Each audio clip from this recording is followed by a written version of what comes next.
एक म्हातारी 60-70 वर्षाची, गावात एक पुराणिक रोज भागवत सांगायचा आणि ते भागवत ऐकायला ही रोज जायची, सकाळची वेळ. तिच्याकडे एक दिवस खूप पाहुणे आले. मग त्यांच्या जेवणाखाण्याची सोय करावी लागली. स्वयंपाक करायचा होता, त्यांचं सगळं जेवण खाण पाहायचं होतं. म्हणून तिला सकाळी भागवताला आज जाता येत नव्हतं. खूप वाईट वाटलं. भागवत ऐकून आल्यावरच ती जेवायची. आज जाता नाही येत तर मला जेवताही पण येणार नाही. मग आता काय करावं आज आपण? भागवताला नाही गेलं तर आपण आता मग आज उपासच करू. तेवढ्यात तिला सुचली युक्ती. नातू होता 12-14 वर्षाचा. त्याला म्हणते, बाळ्या तुला तर सुट्टी आहे आज. हो, आज ईद आहे ना, म्हणून तुला सुट्टी आहे. तर असं कर ना, आजच्या दिवस सकाळी तू भागवताला जा. पुराणिक बुवा काय सांगतात तू ऐकून घे. घरी येऊन तू मला सांग, मी सेकंड हँड ऐकीन.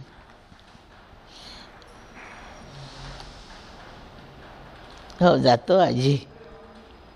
गेला बाळ्या. भागवत सुरू. दशमस्कंद. भगवंताच्या खोड्या चालू आहेत. खूप खोड्या केल्या. लोकांच्या गोपींच्या घरी तर फारच धुमाकूळ केला. त्याच्यावर काही विश्वास बसेना यशोदेचा.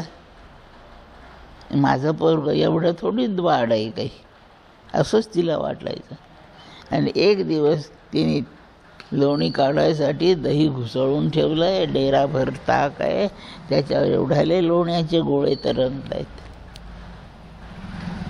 आणि तो बाळकृष्ण म्हणतो, आजी, आई यशोदेला म्हणतो, आई मला दे ना लोणी. अरे जरा जमू दे, देते थोड्या वेळाने, तुझ्यासाठी आहे, मला आत्ता पाहिजे. अरे देते, तुझ्यासाठी तर काढलंय ते. आत्ता म्हणजे आत्ता पाहिजे, नाही तर मग.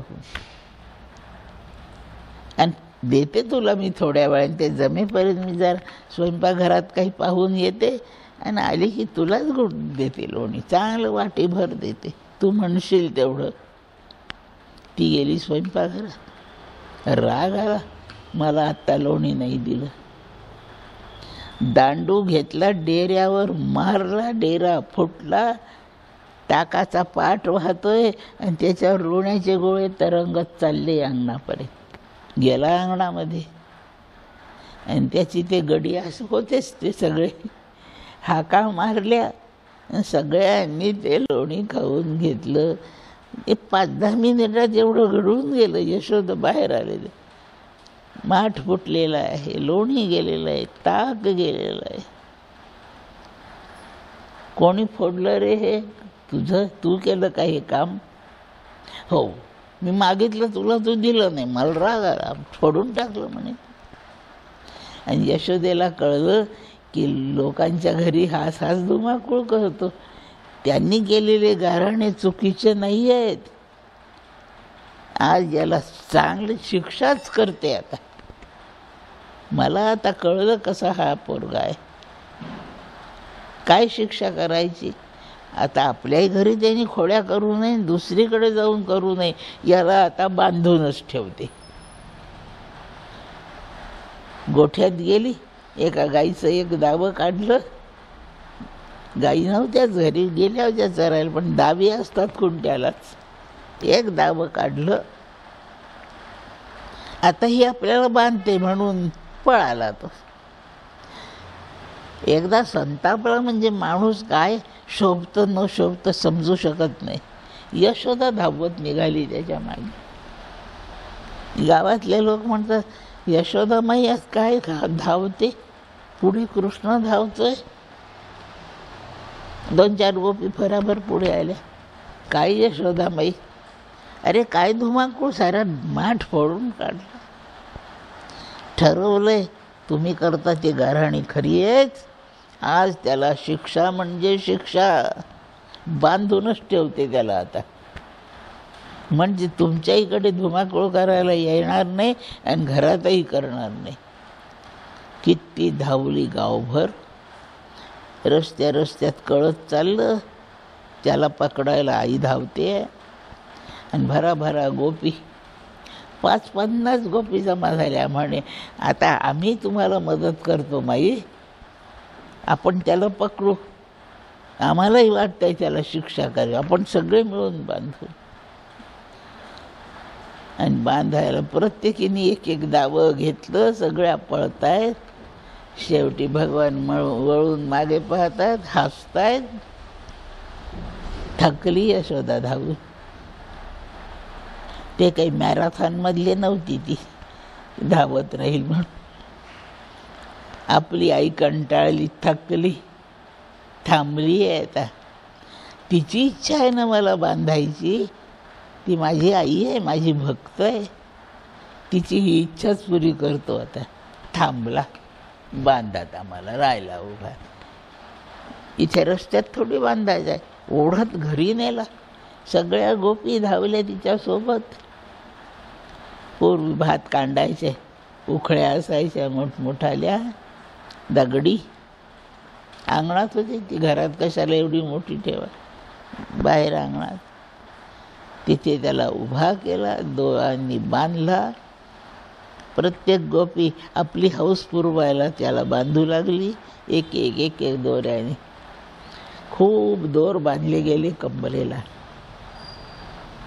दोराला दाम म्हणतात. ते पोटावर बांधले म्हणून याचं नाव दामोदर त्या दिवशी पडलं.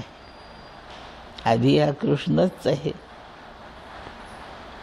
त्याच्या अपभ्रंशाने किसन म्हणायला लागले, पण आज दोराने त्याचं पोट आवळून बांधलं आहे म्हणून दामोदर. ज्याच्या पोटावर दोर आहेत तो दामोदर, असा तो झाला.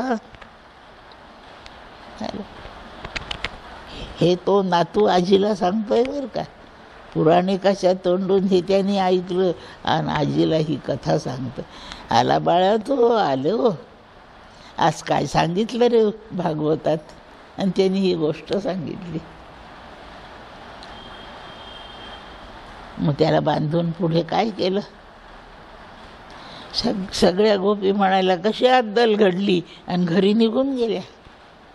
आणि यशोदाई म्हणाली नाही तुला सोडितात, जेवायलाही नाही वाढीत. ती कामाला घरात निघून गेली. आजी म्हणते बाळा मग तो कृष्ण बांधलेलाच राहिला का. हो, त्याला पुन्हा कोणी सोडलं नाही का. त्या बुवाने नाही सांगितलं बा त्याला सोडल्याचं. बुवाने नाही सोडलं. ह्या एवढ्या गोपी जमल्या, त्यांना पोरं नाहीत का. यशोदा तरी आई आहे का मग त्याची. पोराला बांधून सगळे निघून गेले. यांना त्या पोराबद्दल काही कीव नाही. या सगळ्यांनी पुत्रिक आहेत का. जी आजी म्हणते बाळा पुन्हा सांग, तुला झोप बीप नव्हती न लागली. नाही आजी, मी छान जागा होतो, एवढंच सांगितलं. आणि सगळ्या घरोघरी निघून गेल्या. आणि बुवानी हराये ना महा म्हटलं. बाकीचं आता उद्या. नाही सोडलं का, मला पुन्हा नक्की सांग. अगं आजी नाही ना, तो बांधलेलाच राहिला आणि सगळे गेल्या. मी तिसऱ्यांदा विचारते बेटा, नक्की असंच ऐकलं ना तू. मग माझ्या कृष्णाला बांधून ठेवून सगळ्या गेल्या, कोणी त्याला सोडला नाही. त्याला सोडायला मी जाते आणि मेली ती म्हातारी. तिचं स्वतःपेक्षाही कृष्णावरचं प्रेम जास्त आहे हे लक्षात ठेवा. भक्ती अशी असते.